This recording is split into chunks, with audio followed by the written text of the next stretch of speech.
All right, starting with numerical expressions. Numerical expressions are problems, just the problem written down. It doesn't have an equal sign, and it's just a problem written down. In these numerical expressions, we have different operations. This problem has addition, subtraction, addition, multiplication. But we can't just go and do that willy-nilly.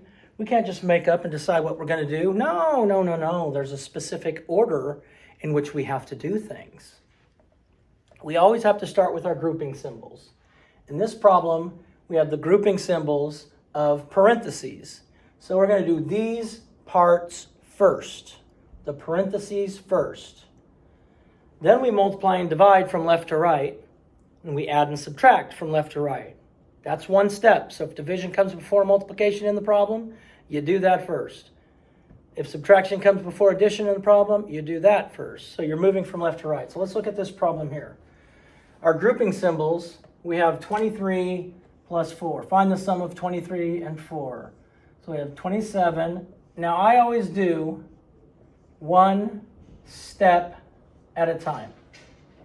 And what I do is I bring down everything that I haven't used when I'm doing that one step at a time. So now I'm back in my grouping symbols. This grouping symbol has an addition and a multiplication. Addition and a multiplication. So now I'm going to have to go to step 2 because you multiply and divide before you add. So I'm going to multiply this, and I'm going to get 2 times 4 is 8. I haven't done everything in the parentheses yet. So I write down what I haven't used. Back in my parentheses, 3 plus 8 is 11. I end up with 27, subtract 11, which gives me 16, if I did my math right. But you notice if you do this, it's going to come down and it's funneling things out, or we're taking a little bit out each time until we get down until we have just the answer left. Kind of like a tornado or a funnel, if you've ever used a funnel. I don't know who has. All right. Now the problems I'm giving you are problems you're going to see later if you get that far. We have 4 parentheses, 4 times 5 divided by 2 in parentheses. And then we have minus 5 minus 1.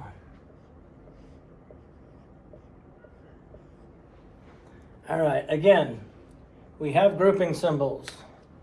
So we start with our grouping symbols, and we move that from left to right.